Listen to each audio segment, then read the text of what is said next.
یا ودودو یا عزیزو، یہ دو اسم مبارک اللہ تعالیٰ کے، یہ دونوں صفاتی نام ہیں۔ ایک ہے محبت والا، دوسرا ہے غلبے والا۔ یعنی اگر کوئی شخص یہ چاہتا ہے کہ محبت کے اندر مجھے غلبہ حاصل ہو، یعنی ایسی محبت پیدا ہو کہ پھر وہ سنگ دل شخص جو ہے وہ میری محبت میں بے قرار رہے، اس کے دل میں محبت پیدا ہو جائے، تو اس کے لیے آپ نے یہ دو اسم مبارک پڑھنے ہیں ایک خاص ترتیب کے ساتھ، ایک خاص طریقے کے ساتھ۔ وہ طریقہ کیا ہوگا؟ آپ نے ذرا توجہ کے ساتھ بات کو سمجھنا ہے، کیونکہ عمل بڑا خاص ہے۔ کہتے ہیں فوری طور پہ اگر آپ نے کسی عمل کا اثر دیکھنا ہے نا، تو وہ یہ یا ودودو یا عزیزو ہے۔ اب ترتیب کے اعتبار سے دیکھیں، جو اللہ تعالیٰ کے اسماء کی ترتیب ہے تو یا عزیزو پہلے آتا ہے، یا ودودو بعد میں آتا ہے، لیکن ہم نے اس مقام پر جب عمل کریں گے تو پھر یا ودودو کو پہلے پڑھیں گے، یا عزیزو کو بعد میں پڑھیں گے، کیونکہ ہم نے محبت میں غلبہ حاصل کرنا ہے۔ اب یا ودودو یہ اللہ تعالیٰ کے اسماء میں سے وہ اسم مبارک ہے کہ جس نے پڑھا ہے نا نیت کے ساتھ، اخلاص کے ساتھ، اور جس نے ان دونوں اسماء مبارکہ کو اس ترتیب کے ساتھ پڑھا ہے، اللہ تعالیٰ نے ان کو ضرور اس عمل کی تاثیر عطا کی ہے۔ دیکھیں اللہ تبارک و تعالیٰ کی ذات، دیکھیں نا وہ کس قدر بندوں پر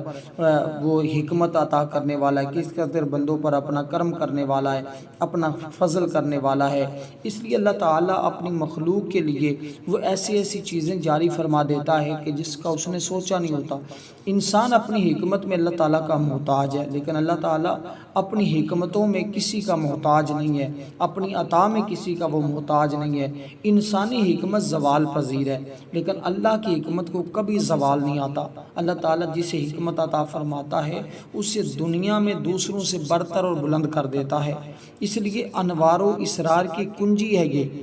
اور یہ اسم مبارک یقین جانے وہ ہے کہ جس نے اس کو پڑھنے کا معمول رکھا ہے نا، دنیا میں ایک مقام اس کو ملا ہے، دنیا میں ایک عزت ملی ہے۔ حکمت اور دانائی کا یہ بڑا کمال کا عمل ہے، اور راہیں کھل جاتی ہیں، مشکلات بھی اس کے ذریعے حل ہوتی ہیں۔ اگر میاں بیوی میں نا اتفاقی ہو، لڑائی جھگڑا رہتا ہو، عورت چاہتی ہے کہ میاں مجھ سے اتفاق ہو جائے اور شوہر کا مجھ سے محبت ہو جائے، اس کا میرے ساتھ اتفاق ہو جائے، لڑائی جھگڑا نہ ہو، یا مرد چاہتا ہے کہ بیوی سے صلح صفائی ہو جائے اگر جھگڑا حد سے زیادہ ہو چکا ہے، جس کی زیادتی ہو، اور جو شخص ان دونوں میں سے چاہتا ہے کہ فلاں میرے دل میں، اس کے دل میں میری محبت اور چاہت پیدا ہو، تو وہ یہ اسماء مبارکہ کو اکٹھا ایک ساتھ پڑھے گا۔ سب سے پہلے اس نے 70 مرتبہ یہ کلمات پڑھنے ہیں جو میں آپ کے سامنے ذکر کرنے لگا ہوں۔ یہ کلمات اتنے مبارک ہیں، یہ جو اسماء مبارکہ ان کی تعداد اور ہے، لیکن جو اس سے پہلے آپ نے پڑھنے ہیں وہ اللہ تعالیٰ کے حضور ہم نے توبہ کرنی ہے، اور اس کے بعد ہم نے 70 مرتبہ ہی۔ اب کیونکہ اللہ تعالیٰ کی ذات بڑی ودود ذات ہے، اس کا مطلب ہے محبت کرنے والے۔ یہ جو اسم مبارک ہے یا ودودو، یہ کیونکہ وہ اپنے بندوں کے دلوں میں اپنی محبت پیدا کر کے پھر ان سے محبت کرتا ہے۔ عام طور پر محبت اس طرح ہوتی ہے کہ پہلے محبوب اپنے محب پر تھوڑا سا مہربان ہوتا ہے، جس سے محب محبوب سے محبت کرنے لگتا ہے۔ اگر محبوب محب کی محبت کا جواب محبت میں دے تو محبت گہری ہو جاتی۔ یہی وجہ ہے نا کہ اللہ تعالیٰ جب کسی بندے پر مہربانی کرتا ہے تو اس کی محبت میں گرفتار ہو جاتا ہے۔ اسی لیے دراصل یہ بندے کی محبت نہیں ہوتی، بلکہ اللہ ہی بندے سے محبت کرنے لگتا ہے، پھر اللہ اس کی محبت دوسروں کے دلوں میں پیدا فرما دیتا ہے۔ اس لیے یہ ایک مکمل فلسفہ ہے، یہ کبھی میں آپ کو بتاؤں گا، لیکن آج میں اختصار کے ساتھ عمل بتانا چاہتا ہوں۔ جو شخص اللہ کا محبوب بننا چاہتا ہے نا، وہ بھی اس عمل کو پڑھے گا، اللہ کا محبوب بن جائے گا، اور یہاں تک کہ انشاءاللہ اس کے دل سے دنیا کی محبت نکلتی جائے گی، اللہ کی محبت پیدا ہوتی جائے گی۔ یہ بہت مؤثر ہے، خاص کر تسخیر القلوب کا یہ عمل ہے۔ اگر کوئی شخص دوسروں کی طرف مائل ہے اور آپ کی طرف مائل نہیں ہو رہا، آپ کا کوئی افسر ہے، کوئی حاکم ہے، کوئی تاجر ہے، کوئی بھی شخص ہے، اگر آپ چاہتے ہیں وہ آپ کی طرف راغب ہو، اس کی توجہ آپ کی طرف ہو جائے، اور وہ اس کے دل میں آپ کی محبت پیدا ہو جائے، اور رشتہ داروں میں محبت کا تصور بھی اسی طرح ہے۔ دیکھیں بعض رشتے اس عمل کا تقاضا کرتے ہیں کہ ان میں محبت ہو، ایک دوسرے کی نافرمانی نہ ہو، جیسے اولاد میں ماں باپ کی فرما برداری، بیوی میں شوہر کی اطاعت اور تابع داری، بہن بھائیوں میں خونی رشتے کے تقاضے، آپس کی ہمدردیاں ہونا یہ ضروری ہے۔ اگر ان رشتوں میں آپس کی محبت اور الفت نہ ہو تو یہ رشتہ ایک دوسرے کا جائز حق ادا نہیں کرتا۔ اسی لیے یہ آپس میں محبت،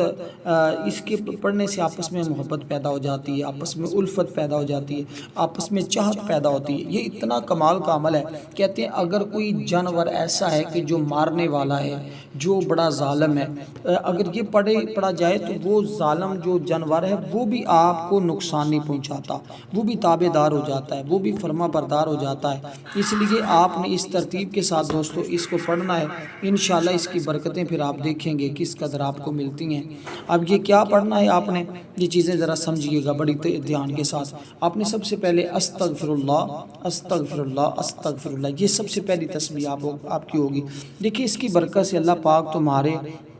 گناہوں کو معاف فرما دے گا۔ وہ گناہ چاہے سمندر کی جھاگ کے برابر ہوں، جتنے بھی گناہ ہیں اللہ کے فضل سے، اللہ کی رحمت سے وہ تمہارے گناہ معاف کر دیے جاتے ہیں۔ جب گناہ معاف ہو جاتے ہیں پھر بندہ اللہ کی بارگاہ سے جس چیز کا سوال کرتا ہے اللہ پاک اپنے بندے کو عطا کرتا ہے۔ تو پھر اس کے بعد ہم نے یہ چیزیں پڑھنی ہوتی ہیں۔ ہم نے پھر یعنی کہ پہلے اللہ تعالیٰ سے جب معافی مانگ لی، اللہ تعالیٰ کو راضی کر لیا، اللہ کو راضی کرنے کے بعد پھر ہم نے یہ چیزیں پڑھنی ہیں۔ جب ہم یہ چیزیں پڑھتے ہیں تو پھر ان میں تاثیر اور طاقت مزید بڑھ جاتی ہے، پھر مزید ہمیں اس کی برکتیں ملتی ہیں۔ اس لیے یہ ایک انتہائی مجرب عمل ہے اور کئی لوگوں نے اس سے فائدہ اٹھایا ہے، کئی لوگوں کو اس کی تاثیر ملی ہے، کئی لوگوں نے اس کی برکتیں حاصل کی ہیں۔ اس لیے ابھی تک اگر آپ اس کی برکتیں نہیں حاصل کر سکے تو فوری طور پر اس کی برکتیں حاصل کریں۔ اب آپ نے اس ترتیب کے ساتھ یہ پہلی تسبیح جو میں نے آپ کو بتائی یہ صرف 2 لفظ ہیں، آپ نے اس کو پڑھتے جانا۔ اس کے بعد آپ نے حضور علیہ السلام کی ذات پر درود پاک پڑھنا ہے۔ درود پاک کی تعداد جو ہے وہ میں نے آپ کو عرض کی تھی، یہ آپ کوئی بھی درود پاک پڑھ سکتے ہیں، چاہے درود ابراہیم پڑھیں تو کیا بات ہے، پھر تو فوری طور پہ اثر انشاءاللہ ملے گا، یا کوئی دوسرا درود پاک آپ کو یاد ہے تو آپ وہ بھی پڑھ سکتے ہیں، لیکن افضل اور بہتر یہی ہے کہ آپ درود ابراہیم ہی کو پڑھیں تاکہ آپ کو فوری طور پر اس عمل کی تاثیر نصیب ہو جائے اور اس کی برکتیں نصیب ہو جائیں۔ اب اس کے پڑھنے کے بعد جب آپ اس کو پڑھ لیں گے تو پھر اس کے پڑھنے کے بعد آپ نے دوسرے نمبر پر جو چیز پڑھنی ہے وہ اب یہ 2 اسماء مبارکہ ہیں۔ اب میں نے یا ودودو کے بارے میں آپ کو بتا دیا کہ یہ کتنی تاثیر کا حامل ہے اور کس قدر اس کی برکتیں ہیں اور کتنی اللہ تعالیٰ کی رحمتیں ملتی ہیں اور کتنا غلبہ ملتا ہے۔ پھر اس میں پاک دیکھیں اللہ تعالیٰ کائنات کی ہر چیز کا مالک ہے، اس میں تو کوئی شک نہیں ہے نا، وہ بادشاہ مطلق ہے اور وہ جس کو جو چاہتا ہے، جس کے لیے جو چاہتا ہے اس نے فقط فرمانا ہے کن ہو جا، اور انشاءاللہ تعالیٰ وہ سارے معاملات اس بندے کے لیے فوری طور پر ہو جاتے ہیں۔ اسی طرح بچوں میں اچھا اخلاق پیدا کرنے کے لیے جس کے بچے نہ فرمان ہو چکے ہیں، نہ فرما برداری نہیں کر رہے، بہت سارے ایسے معاملات ہیں، اللہ تعالیٰ ان رشتوں میں سلامتی پیدا فرما دے گا، ان کے دلوں میں وہ جو ایسی چیزیں ہیں اللہ تعالیٰ اپنے اس عمل کی برکت سے، اس نام کی برکت سے ختم فرما کر ان دلوں میں محبت پیدا فرما دے گا۔ اب اسی ترتیب کے ساتھ آپ نے جب پڑھنا ہے نا یا عزیزو اے غلبے والے، تو اللہ تعالیٰ کی ذات ہی ہے جو سب سے زیادہ غلبہ کی مالک ہے، تو اس کا مطلب ہے جس کا مطلب قوت اور غلبہ۔ بعض صوفیہ کا قول ہے اس سے مراد وہ ذات جس کا مقام اتنا اعلیٰ و عرفہ ہو، جس کا حصول ناممکن ہو، لیکن جو بندہ اللہ تعالیٰ کو اس طرح یاد کرتا ہے اللہ تعالیٰ اسے بھی مقام اور عزت عطا کرتا ہے، تو وہ بندہ کبھی کسی کا محتاج بھی نہیں ہوتا، اور عہدہ اور منصب کی بحالی کے لیے کسی شخص کو اپنے عہدے سے معطل کر دیا گیا ہو، نکال دیا گیا ہو، ایسی صورتحال میں بھی اگر وہ بندہ پڑھے گا تو اللہ پاک اس کو اس کے منصب پر بحال کر دے گا، اور اگر کسی کو بری حرکت کی وجہ سے وہ دوسروں کی نظر سے گر گیا ہے اور ذلیل و خوار ہو گیا تو اپنی عزت بحال کرنے کے لیے اس کو پڑھے گا تو اللہ پاک اس کی عزت کو بحال فرما دے گا۔ اس کے بارے میں وقت جو دیا گیا وہ